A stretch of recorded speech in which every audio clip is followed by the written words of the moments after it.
Good morning మిత్రమా అందరికీ. So, ఈరోజు మన అంశం ఏంటి అనంటే 10థ్ క్లాస్ సోషల్ టెక్స్ట్ బుక్‌లో ఉన్నటువంటి మొదటి యూనిట్ భారతదేశము భౌగోళిక స్వరూపాలు. అసలు ఆ చాప్టర్‌ని ఎలా చదవాలి స్టార్టింగ్ టు ఎండింగ్ మొత్తం కూడా ఒకసారి నోట్స్ ప్రిపేర్ చేశాను మిత్రమా. ఇలా నోట్స్ ప్రిపేర్ చేసి ఏం చేశాను అనంటే దాన్ని చివరిగా మీకు తెలిసిందేగా మిత్రమా, జస్ట్ ఒక 3 A4 పేపర్‌లోకి తేగలిగాను మిత్రమా దానిని. సో, మనం చూస్తే మరి ఒక మిత్రుడు అడుగుతున్నటువంటి క్వెషన్ ఏంటంటే, బ్రదర్ మీరు ఎలా షార్ట్ ఔట్ చేయగలుగుతున్నారు అని. ఏం లేదు బ్రదర్, ఒకటికి 2 సార్లు చదివితే ఏ పాయింట్ చదవాలి, ఏ పాయింట్ ఇంపార్టెంట్ అనే విషయం మనకు ఎంబటే అర్థమైపోతుంది. అందులో ఉన్న రహస్యము ఎక్కడ ఏం లేదు మిత్రమా. ఒకటికి 2 సార్లు, ఒకటికి 10 సార్లు, ఒకటికి 10 సార్లు చదవడమే. అంతకు మించిన రహస్యము ఎవ్వరు ఎక్కడ ఏం చెప్పినా కూడా అది అబద్ధమే. ఒకటికి 2 సార్లు చదివితే మనకు ఆటోమేటిక్‌గా ఏ పాయింట్ చదవాలి, ఏ పాయింట్ చదవద్దు అనే అంశం అర్థమైపోతుంది.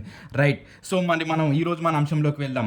సో, భారతదేశము నైసర్గిక స్వరూపాలు. అసలు నైసర్గిక స్వరూపం అంటే ఏంటో చూద్దాం. భారతదేశం మనకు ఎలాగో తెలుసు. అసలు నైసర్గిక స్వరూపం అంటే ఏంటో చూద్దాం. భూ ఉపరితలం యొక్క వివిధ రూపాలనే మనము నైసర్గిక స్వరూపం అని అంటాము. పర్వతాలు, పీఠభూములు, మైదానాలు, నదులు ఇవన్నిటిని కూడా మనము నైసర్గిక స్వరూపంలో భాగంగా పేర్కొంటాం. మరి ఈ నైసర్గిక స్వరూపం మనకేం తెలియజేస్తుందనంటే ఒక ప్రాంతం యొక్క రూపురేఖలను తెలియజేస్తుంది. ఓహో, అది మంచు ప్రాంతంగా ఉంది, అది ఇసుక ప్రాంతంగా ఉంది, అది ఎడారిగా ఉంది, ఇది దీవిగా ఉంది, ఇది ద్వీపకల్పంగా ఉంది అని. అంటే నైసర్గిక స్వరూపాలు తెలిస్తే మనము ఆ ప్రాంతం యొక్క ఉనికిని, స్థితిని ఏ విధంగా ఉంది అనేటటువంటి దాన్ని మనం తెలుసుకోవచ్చు అనమాట. మరి భారతదేశం యొక్క నైసర్గిక స్వరూపాన్ని ఒక 6 భాగాలుగా ఇచ్చాడు మిత్రమా మన 10th క్లాస్ టెక్స్ట్ బుక్లో. దీనిని ఒక కోడ్ రూపంలో గుర్తుపెట్టుకోవడానికి ప్రయత్నం చేయండి. హిమగంగ ద్వితీయేది హిమాలయాలు, గంగా సింధు మైదానము, ద్వీపకల్ప పీఠభూమి, తీర ప్రాంత మైదానాలు, ఎడారులు, దీవులు. హిమగంగ ద్వితీయేది ఇలా గుర్తుపెట్టుకోవడానికి ప్రయత్నం చేయండి. రైట్. సో, ఇప్పుడు మన భారతదేశం గురించి తెలుసుకుందాం మిత్రమా. భారతదేశము అక్షాంశాల పరంగా ఉత్తరార్ధగోళంలో ఉంది, రేఖాంశాల పరంగా తూర్పార్ధగోళంలో ఉంది. మరి భారతదేశము ఏ ఏ అక్షాంశాల మధ్యన విస్తరించి ఉందంటే 8 డిగ్రీల 4 సెకండ్ల నుంచి 37 డిగ్రీల 6 సెకండ్ల మధ్యన విస్తరించి ఉంది అక్షాంశాల పరంగా, ఉత్తర అక్షాంశాల మధ్యన. మరి రేఖాంశాల పరంగా చూస్తే 68 డిగ్రీల 7 సెకండ్ల నుంచి 97 డిగ్రీల 25 సెకండ్ల తూర్పు రేఖాంశాల మధ్యన విస్తరించి ఉంది. మరి భారతదేశం యొక్క ఉత్తర పాయింట్ నుంచి దక్షిణానికి గల మొత్తం పొడవు ఎంత అంటే 3214 కిలోమీటర్ల పొడవుగా ఉంది ఉత్తరం నుంచి దక్షిణానికి. అదే పశ్చిమం నుంచి తూర్పుకైతే 2933 కిలోమీటర్ల పొడవుగా ఉంది ఇక్కడ నుంచి పశ్చిమం నుంచి తూర్పుకు. మరి భారతదేశం యొక్క ప్రామాణిక రేఖాంశం వచ్చేసి 82 డిగ్రీల తూర్పు రేఖాంశాన్ని మనం ప్రామాణిక రేఖాంశంగా తీసుకుంటాము. ఈ మన భారతదేశం యొక్క ప్రామాణిక రేఖాంశము గ్రీన్విచ్ రేఖాంశానికి 5:30 గంటల ముందు ఉంటుంది. ఇది దాదాపుగా UP, MP, AP, Chhattisgarh, Odisha రాష్ట్రాల గుండా పోతా ఉంది 82:30 డిగ్రీల తూర్పు రేఖాంశము. ఇది మన భారతదేశం గురించి అక్షాంశాలు, రేఖాంశాలు. ఒక్కటి గుర్తుపెట్టుకోండి మిత్రమా, భారతదేశము అక్షాంశాల పరంగా ఉత్తరార్ధగోళంలో, రేఖాంశాల పరంగా తూర్పార్ధగోళంలో ఉంది. మరి ఏ ఏ అక్షాంశాల మధ్యన విస్తరించి ఉంది అని అంటే 8 డిగ్రీల 4 సెకండ్ల నుంచి 37 డిగ్రీల 6 సెకండ్ల మధ్యన ఉత్తర అక్షాంశాల మధ్యన. అదే రేఖాంశాల పరంగా చూసుకుంటే మనం రేఖాంశాలు నిలువుగా ఉంటాయి. అప్పుడు రేఖాంశాలను తీసుకుంటే 68 డిగ్రీల 7 సెకండ్ల నుంచి 97 డిగ్రీల 25 సెకండ్ల మధ్యన విస్తరించి ఉంది. ఇలా పశ్చిమం నుంచి తూర్పుకైతే 2933 కిలోమీటర్స్, ఉత్తరం నుంచి దక్షిణానికి అయితే 3214 కిలోమీటర్స్గా ఉంది. మరి మనం ఇప్పుడు భారతదేశం నైసర్గిక స్వరూపాలలో మొట్టమొదటి హిమాలయాలకు వద్దాం. హిమాలయాలు పశ్చిమం నుంచి తూర్పుకు ఒక చాపం వల్ల విస్తరించి ఉన్నాయి. చాపం అంటే ఏంటంటే మిత్రమా, ఒక ఎలా అంటే మనము ఒక ఐస్ క్రీమ్ను ఇలా కట్ చేసి ఇలా ఉంటుందన్నమాట. దీన్ని మనము చాపము అని అంటాము. రెండు వ్యాసార్థాలు ఒక చాపం చేత విస్తరించి ఉన్నదాన్ని మనం చాపం అని అంటాము. అది వృత్తంలో మ్యాథ్స్లో వస్తుంది. సో, అలా విస్తరించి ఉన్నాయి. ఇది హిమాలయాలు పశ్చిమం నుంచి తూర్పుకు చాపం వల్ల విస్తరించి ఉన్నాయి. ఇవి 2400 కిలోమీటర్ల పొడవున విస్తరించి ఉన్నాయి. ఇవి పశ్చిమంలో అంటే హిమాలయాలు ప్రారంభంలో 500 కిలోమీటర్ల వెడల్పుగా, మధ్య భాగంలో 200 కిలోమీటర్ల వెడల్పుగా, తూర్పుకు వెళ్తున్న కొద్దీ 200 కిలోమీటర్ల వెడల్పుగా ఉన్నాయి. అంటే ప్రారంభంలో 500 కిలోమీటర్ల వెడల్పుగా ఉన్నాయనే విషయాన్ని గుర్తుపెట్టుకోండి. తర్వాత హిమాలయాలను మనం 3 భాగాలుగా చూస్తాం. అది ఉన్నత లేదా హిమాద్రి హిమాలయాలని, రెండోది నిమ్న హిమాలయాలని, మూడోది శివాలిక్ శ్రేణి అని. మరి ఇలా చూడండి మిత్రమా, ఉన్నత హిమాలయాలు పై భాగంలో, వాటి కింది అంటే వాటికి దక్షిణాన నిమ్న హిమాలయాలు, వాటికి నిమ్న హిమాలయాలకు దక్షిణాన శివాలిక్ శ్రేణి ఉంటుంది. అంటే ఇప్పుడు నిమ్న హిమాలయాలు అనేవి ఉన్నత హిమాలయాలకు మరియు శివాలిక్ శ్రేణికి మధ్యన ఉన్నాయి అనే విషయాన్ని గుర్తుపెట్టుకోండి. అంటే మనకి ఈ డయాగ్రామ్ ఒక్కటి తెలిసి ఇదంతా ఈజీ అయిపోతుంది చూడండి.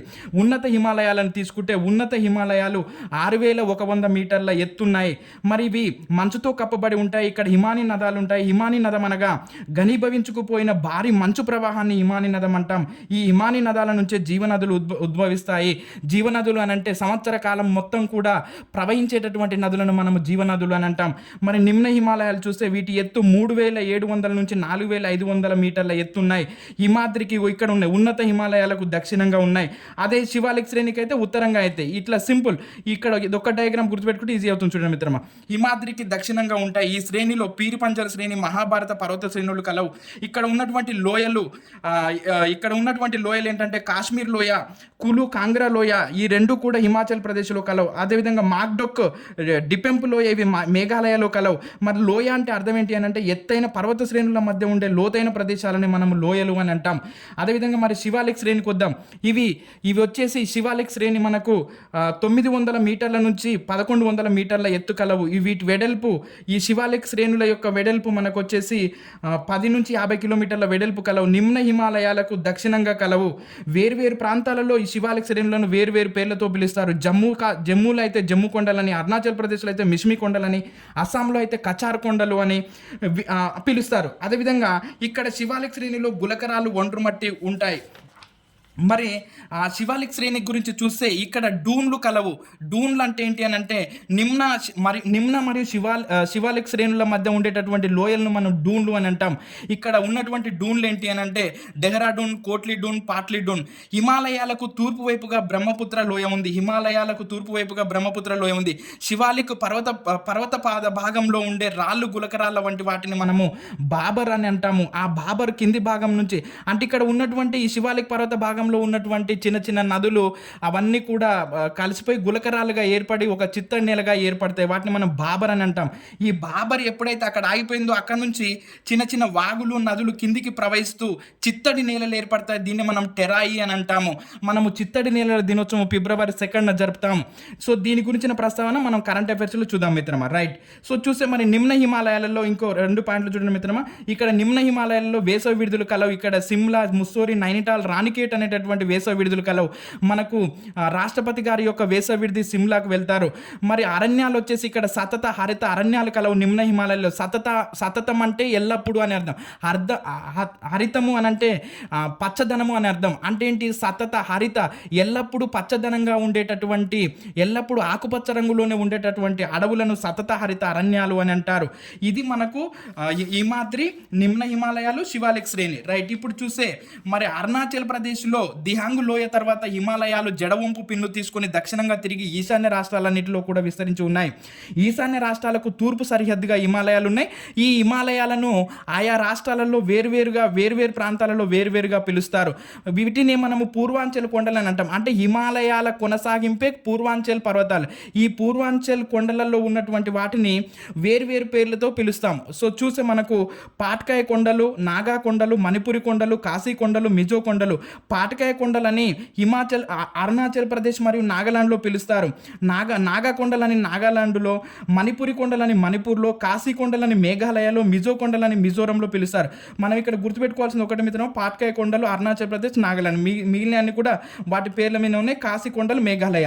అంటే పూర్వాంచల్ కొండలలో భాగంగా ఉన్నటువంటి వాటిని మనము ఇలా పిలుస్తామన్నమాట. మరి హిమాలయాల వల్ల మనకు కలుగుతున్నటువంటి ప్రయోజనాలు ఏంటి అని అంటే ఇవి మధ్య ఆసియా నుండి వచ్చేటటువంటి చల్లటి గాలులను అడ్డుకుంటున్నాయి. అంటే ఇవి ఉత్తర సరిహద్దుగా ఉండి మధ్య ఆసియా నుండి వచ్చేటటువంటి శీతాకాలంలో వచ్చేటటువంటి చల్లటి గాలులను అడ్డుకొని మనల్ని ఆ చల్లటి గాలుల నుండి కాపాడుతూ ఉన్నాయి. అదేవిధంగా శత్రు దుర్భేద్యంగా ఉండడం వల్ల కూడా భారతదేశానికి ఆక్రమణలు అక్కడంగా ఉత్తరం నుంచి రాలేరు. అదేవిధంగా నైరుతి ఋతుపవనాలు ఇక్కడ చూడండి, మనకు నైరుతి ఋతుపవనాల వలన భారతదేశంలో వర్షం సంభవిస్తుంది. ఈ నైరుతి ఋతుపవనాలు పశ్చిమ కనుమలను దాటిన తర్వాత ఇక్కడ నుంచి వస్తాయి. మనకు ఈ దాటిన తర్వాత ఇవి వెళ్ళిపోకుండా, అంటే భారతదేశాన్ని విడిచి వెళ్ళిపోకుండా మళ్ళీ ఇక్కడ హిమాలయాలను తట్టుకొని వెనక్కి వస్తాయి. వీటిని మనము ఈశాన్య ఋతుపవనాలు లేదా తిరోగమన ఋతుపవనాలు అని అంటాం. ఈశాన్య ఋతుపవనాలు అంటే నైరుతి ఋతుపవనాలుగా వెళ్ళినాయి, హిమాలయాలను తట్టుకొని మళ్ళీ వెనక్కి వస్తే వాటిని మనం ఈశాన్య ఋతుపవనాలు లేదా తిరోగమన ఋతుపవనాలని అంటాం. ఆ వేసవిలో కురిచేటటువంటి జల్లులకు, వర్షాలకు కారణం ఈ హిమాలయాలే కారణం అని చెప్తా ఉన్నాడు. ఇది మనకు హిమాలయాల గురించి. తర్వాత గంగా సింధు మైదానం తీసుకుంటే, గంగా సింధు మైదానం ఎలా ఏర్పడుతుందో చూద్దాం. హిమాలయ నదులైనటువంటి గంగా, సింధు, బ్రహ్మపుత్ర మరియు వాటి ఉపనదులతో ఏర్పడే గంగా సింధు మైదానం ఇది ఉత్తర భారతదేశంలో బాగా విస్తరించి ఉంది. మరి గంగా సింధు మైదానాన్ని 3 భాగాలుగా చెప్తారు. పశ్చిమ గంగా సింధు మైదానము, మధ్య గంగా సింధు మైదానము, తూర్పు గంగా సింధు మైదానం. పశ్చిమ గంగా సింధు మైదానం తీసుకుంటే ఇది సింధు మరియు దాని ఉపనదుల వలన ఏర్పడుతుంది. సింధు నది ఉపనదుల కోడ్ చూడండి మిత్రమా, బీఆర్ఎస్ సిజేఐ. ఈ బీఆర్ఎస్ అంటే బియాస్, రావి, సట్లెజ్, ఇవి ఈ 3 కూడా భారతదేశంలో ప్రవహిస్తూ ఉన్నాయి. సిజేఐ చినాబ్, జీలం, ఇండస్ ఈ 3 కూడా పాకిస్తాన్లో ఉన్నాయి. మనకు ఇటీవల ఆపరేషన్ సింధూర్లో భాగంగా మనకు పహల్గామ్ ఉగ్రదాడిలో భాగంగా మన భారతదేశం నుండి వెళ్ళేటటువంటి నదులను వెళ్లకుండా భారతదేశం అడ్డుకుంటూ ఆ పాకిస్తాన్కు మీరు ఇలా చేశారనేటటువంటి విషయాన్ని కూడా చెప్పింది. మనకు ఇది సింధు నది జలాల ఒప్పందం 1960లో జరిగింది. ఇదంతా కూడా మీకు కరెంట్ అఫైర్స్లో చెప్తాను మిత్రమా. రైట్, ఎక్కువ భాగము అంటే ఈ సింధు నది గంగా సింధు మైదానం ఎక్కువగా భాగం వచ్చేసి మనకు పాక్లో ఎక్కువగా ఉంది. అదేవిధంగా తక్కువ భాగము భారతదేశంలో ఉంది. ఎక్కువగా పంజాబ్, హర్యానా రాష్ట్రాలలో విస్తరించి ఉంది. సారవంతమైనటువంటి అంతర్వేదులు అత్యధికంగా కలవు పశ్చిమ గంగా సింధు మైదానంలో. మరి అంతర్వేది అని అంటే ఏంటంటే 2 నదుల మధ్య ప్రాంతాన్ని మనము అంతర్వేదిగా పేర్కొంటాము.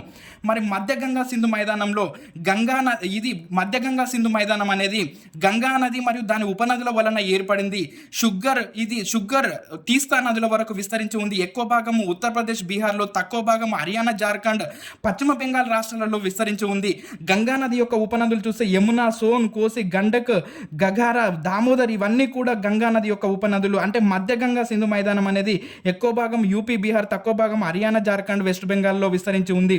మరి తూర్పు గంగా సింధు మైదానం చూస్తే ఇది బ్రహ్మపుత్ర నది వలన ఏర్పడుతుంది. ఇది ఎక్కువగా అస్సాం రాష్ట్రంలో విస్తరించి ఉంది. ఇది గంగా సింధు మైదానం గురించి. మరి తర్వాత చూస్తే ద్వీపకల్ప పీఠభూమి.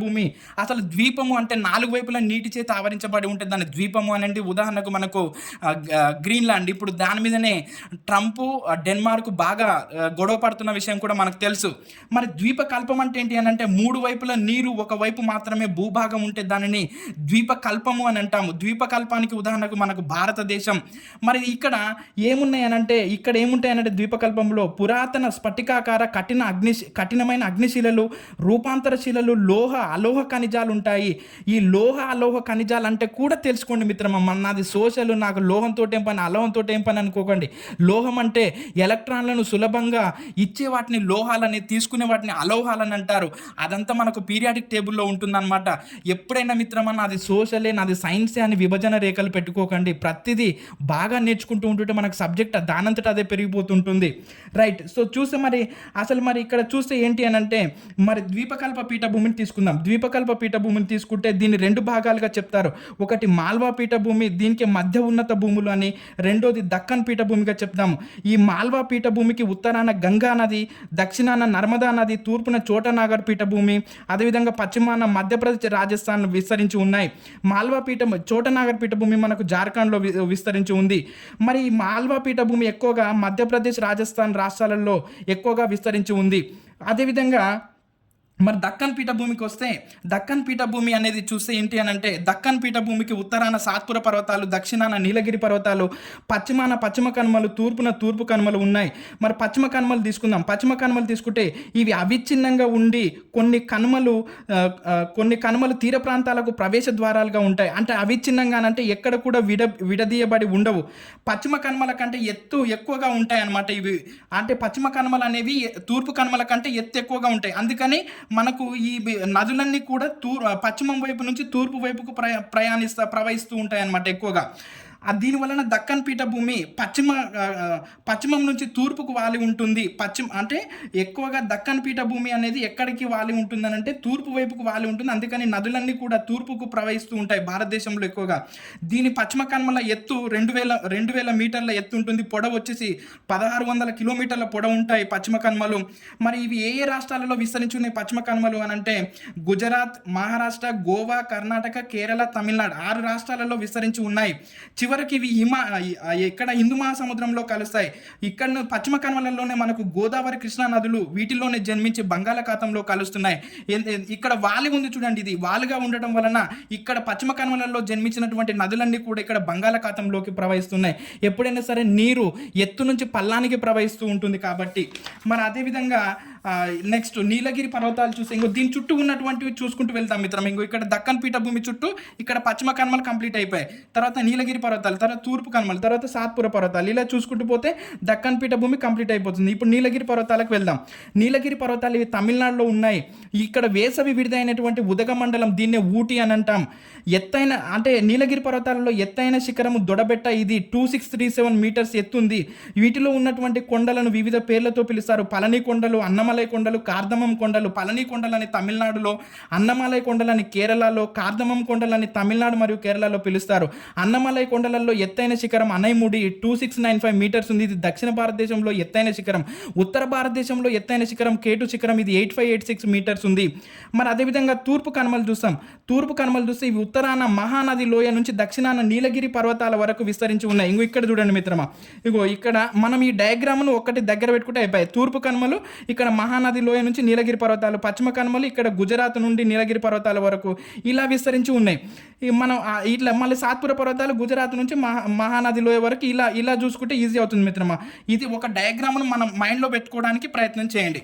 సో చూస్తే మరి తూర్పు కనుమలు ఉత్తరాన మహానది లోయ నుంచి దక్షిణాన నీలగిరి పర్వతాల వరకు విస్తరించి ఉన్నాయి. ఇవి విచ్ఛిన్న శ్రేణులుగా ఉంటాయి. వీటి ఎత్తు 900 మీటర్లు, పొడవు 1750 కిలోమీటర్ల పొడవును కలిగి ఉన్నాయి. ఇవి ఒడిశా, ఆంధ్రప్రదేశ్, తెలంగాణ, తమిళనాడు రాష్ట్రాలలో విస్తరించి ఉన్నాయి. వీటిలో ఎత్తైన పర్వతం ఆరోమకొండ, ఇది 1680 మీటర్ల ఎత్తుంది. ఇది ఆంధ్రప్రదేశ్లో ఉంది. అంటే తూర్పు కనుమలలో ఎత్తైన పర్వతం ఏంటి అని అంటే ఆరోమకొండ, ఇది 1680 మీటర్ల ఎత్తుంది. ఇది ఆంధ్రప్రదేశ్లో ఉంది. ఇందులో ఉన్నటువంటి కొండలు వచ్చేసి శేషాచలం కొండలు, పాలకొండలు, నల్లమల్ల కొండలు, వెలికొండ కొండలు అనేటటువంటి కలవు. అగ్నిపర్వత ప్రక్రియ వల్ల ఏర్పడినటువంటి నల్లరేగడి నేలలు ఈ తూర్పు కనుమలలో ప్రముఖమైనటువంటి పంటలు పండడానికి తోడ్పడతా ఉన్నాయి. అదేవిధంగా సాత్పుర పర్వతాలు చూద్దాం. సాత్పుర పర్వతాలు చూసి ఇవి 900 కిలోమీటర్ల పొడవు, ఎత్తు 400 నుంచి 1200 మీటర్ల పొడవు ఎత్తును కలిగి ఉన్నాయి. ఇవి నర్మదా, తపతి నదుల మధ్యన విస్తరించి ఉన్నాయి. ధూప్గాడ, ఇక్కడ ఎత్తైన శిఖరం ధూప్గాడ అనేది ఎత్తైన శిఖరం, ఇది 1350 మీటర్ల ఎత్తుంది. ఇది మధ్యప్రదేశ్లో కలదు. అంటే ఇక్కడ చూడండి, ఇక్కడ సాత్పుర పర్వతాలు గుజరాత్, మహారాష్ట్ర, మధ్యప్రదేశ్ అండ్ ఛత్తీస్గఢ్ ఇక్కడ నుంచి ఇక్కడికి విస్తరించి ఉన్నాయి. వీటి వల్లనే మనము భారతదేశము ఉత్తర భారతదేశము, దక్షిణ భారతదేశంగా విడదీయబడుతుందనే విషయాన్ని కూడా మనం చదువుతాం. అదేవిధంగా తీర ప్రాంత మైదానాలు చూద్దాం. తీర ప్రాంతం అంటే ఏంటి అని అంటే ఏదైతే సముద్ర ప్రాంతంతో తీరాన్ని కలిగి ఉందో మనం దాన్ని తీర ప్రాంతాలు అని అంటాం. అంటే సముద్రంతో సంబంధాన్ని కలిగి ఉన్నటువంటి ప్రాంతాలను తీర ప్రాంతాలు అని అంటాం. సో ఫర్ ఎగ్జాంపుల్ చూస్తే మరి మన భారతదేశంలో తీర ప్రాంతాన్ని కలిగినటువంటి రాష్ట్రాలు 9 ఉన్నాయి. అవి పశ్చిమ భారతదేశంలో అయితే 5, తూర్పు భారతదేశంలో అయితే 4 ఉన్నాయి. మొత్తంగా 9 రాష్ట్రాలు మనకు తీర ప్రాంతాలను కలిగి ఉన్నాయి. వాటికి ఆ తీర ప్రాంతాలకు పేర్లు పెట్టారు. గుజరాత్లో అయితే కచ్ లేదా కతియావాడ తీరం అని, మహారాష్ట్ర గోవా తీరాలను కొంకణ్ తీరం అని, కర్ణాటక కెనరా తీరాన్ని, కేరళ మలబార్ తీరం అని పిలుస్తారు. అంటే పశ్చిమ తీరంలో మనకు 5 రాష్ట్రాలు తీర ప్రాంతాన్ని పంచుకుంటున్నాయి. అదేవిధంగా ఇక్కడ చూడండి, తూర్పు తీరంలో అయితే తమిళనాడు కోరమండల్ తీరం అని, ఆంధ్రప్రదేశ్ సర్కార్ తీరం అని, ఒడిశా ఉత్కల్ తీరం అని, పశ్చిమ బెంగాల్ వంగా తీరం అని పిలుస్తారు. ఇక్కడ మరి మొత్తము తీరం పొడవు ఎంత అని అంటే మన భారతదేశం యొక్క మొత్తం తీరం పొడవు ఇంతకుముందు 7516.6 కిలోమీటర్స్ ఉండే మిత్రమా. దానిని నిన్నమన్న కొలవడం వలన అది మారింది, దాని విలువ అనేది మారింది, దాని పొడవు అనేది మారింది. ఇప్పుడు మొత్తంగా 11098.81 కిలోమీటర్స్, 11,098.81 కిలోమీటర్ల పొడవు ఉంది మొత్తం తీరారేఖ పొడవు. అత్యధిక తీరారేఖ కలిగినటువంటి రాష్ట్రము గుజరాత్ 2340.62 కిలోమీటర్స్. అత్యల్ప వచ్చేసి గోవా 193.95 కిలోమీటర్స్ కలిగి ఉంది. అదేవిధంగా తీరారేఖను కలిగినటువంటి కేంద్రపాలిత ప్రాంతాలు 4 ఉన్నాయి మిత్రమా. వీటిని ఎలా గుర్తుపెట్టుకుంటారంటే అలపాద అని గుర్తుపెట్టుకోండి. ఆ తీరారేఖను కలిగినటువంటి కేంద్రపాలిత ప్రాంతాలను అలపాద అని గుర్తుపెట్టుకోండి. అండమాన్ నికోబార్ దీవులు, లక్షద్వీపులు, పాండిచ్చేరి, దాద్రా నగర్ హవేలీ మరియు డామన్ డయ్యు మొత్తంగా మనకు 8 కేంద్రపాలిత ప్రాంతాలని. ఆ 8 కేంద్రపాలిత ప్రాంతాలలో మనకు 4 తీరరేఖను కలిగి ఉన్నాయి. అదేవిధంగా మరి ఇక్కడ చూస్తే ఈ ఒడిశాలో ఉన్నటువంటి చిల్క సరస్సు కానీ, ఆంధ్రప్రదేశ్లో ఉన్నటువంటి పులికాట్ సరస్సు, కొల్లేరు సరస్సు కానీ ఇవి చేపల వనరులకు బాగా ప్రసిద్ధిగాంచాయి. ఇవి మనకు తీర ప్రాంత మైదానాలు ప్రాంతాల గురించి. మరి ఎడారులు చూస్తే ఎడారి అంటే ఏంటో చూద్దాం ఒకసారి. తక్కువ వర్షపాతము, విపరీతమైన ఉష్ణోగ్రతలు, పొడి వాతావరణం కలిగినటువంటి విశాలమైనటువంటి ప్రాంతాలనే ఎడారులు అని అంటాం. మరి మన భారతదేశంలో చెప్పుకోదగినటువంటి ఎడారి తారెడారి. దీన్ని మనం గ్రేట్ ఇండియన్ డెజార్ట్ అని కూడా అంటాం. మరి ఈ తారెడారికి సరిహద్దులు చూస్తే ఉత్తరాన పంజాబ్ మైదానాలు, దక్షిణాన రాన్ ఆఫ్ కచ్, తూర్పున ఆరావళి పర్వతాలు, పశ్చిమాన సింధు నది మైదానాలు కలవు. ఇది రాజస్థాన్, తూర్పు పాకిస్తాన్లలో ఎక్కువగా విస్తరించి ఉంది. శుష్క వాతావరణం ఉంటుంది. ఒకే ఒక నది ప్రవహిస్తుంది, అది లూని నది. ఇక్కడ ఈ తారెడారిలో ఉన్నటువంటి ప్రజలకు నీటిని అందించడానికి దేశంలోనే అత్యంత పొడవైనటువంటి కాల్వ ఇందిరాగాంధీ కాల్వను ఇక్కడ తవ్వారు. దీని ద్వారా ఇది మొత్తంగా 650 కిలోమీటర్ల పొడవు ఉంది. ఇది తారెడారికి నీటిని అందిస్తూ ఉంది ఈ కాల్వ. సో చివరిది ఏంటంటే దీవులు మిత్రమా. దీవి అంటే ఏంటంటే చుట్టూ నీటి చేత ఆవరించి వాడి ఉన్నటువంటి ప్రాంతాలను దీవులు అని అంటారు. మరి మనకు భారతదేశంలో చెప్పుకోదగినటువంటి దీవులు లక్షద్వీపులు, అండమాన్ నికోబార్ దీవులు. లక్షద్వీపులు మనకి ఇక్కడ అరేబియా సముద్రంలో కలవు. వీటివి ప్రవాల భిత్తికలు కోరల్ రీఫ్ నుంచి ఏర్పడ్డాయి. వీటి విస్తీర్ణం మొత్తం 32 చదరపు కిలోమీటర్లుగా ఉంది. ఇక్కడ రకరకాల వృక్ష జీవజాలం ఉంది మనకు లక్షద్వీపులలో. అదేవిధంగా అండమాన్ నికోబార్ దీవులు ఇవి బంగాళాఖాతంలో ఉన్నాయి. ఇక్కడ ఈ అండమాన్ నికోబార్ దీవులలో చెప్పుకోదగినటువంటి అంశాలు ఏంటి అని అంటే నార్కొండం, బారెల్ దీవులు. ఇవి అగ్నిపర్వతాలు బద్దలవ్వడం వలన ఏర్పడ్డాయి. ఇది మనకు ఆల్రెడీ ఒక గ్రూప్ 2 ఎగ్జామ్లో అడిగినటువంటి క్వశ్చన్ మిత్రమా. నార్కొండం, బారెల్ దీవులు అండమాన్ నికోబార్ దీవులలో కలవు. ఇవి అగ్నిపర్వతాలు బద్దలవ్వడం వలన ఏర్పడ్డాయి. అదేవిధంగా దక్షిణ భారతదేశ సరిహద్దు, చివరి సరిహద్దు అయినటువంటి ఇందిరా పాయింట్ కూడా అండమాన్ నికోబార్ దీవులలోనే కలదు. ఈ ఇందిరా పాయింట్ అనేది 2004లో సంభవించినటువంటి సునామీ వలన ఇది ముంపుకు గురైంది.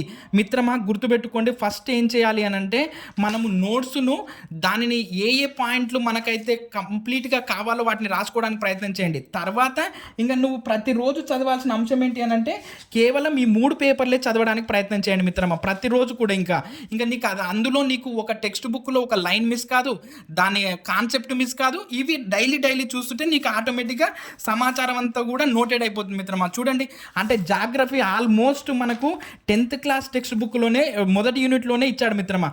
అంటే ఏంటి, మనం గ్రూప్స్ ప్రిపేర్ అవుతున్నా, టెట్టా, డిఎస్ఆ, ఎస్ఐఆ, పీసీనా, ఆర్ఆర్బిఆ, గ్రూప్ డీనా సెకండరీ. కానీ ఫస్ట్ 3rd క్లాస్ నుంచి 10th క్లాస్ వరకు ఉన్న టెక్స్ట్ బుక్స్ను కంప్లీట్ చేసి చూడు మిత్రమా. నీ నాలెడ్జ్ ఎక్కడ ఉంటుందో ఒక్కసారి ఆలోచించు. నువ్వు అసలు నీ నాలెడ్జ్ని ఎదుటి వ్యక్తి తట్టుకోలేడు మిత్రమా. ఆ విధంగా నువ్వు మాట్లాడగలిగేంత స్టేజ్కి రాగలుగుతావు. ఫస్ట్ అకాడమిక్ టెక్స్ట్ బుక్స్ చదవండి, తర్వాతనే ఏదైనా.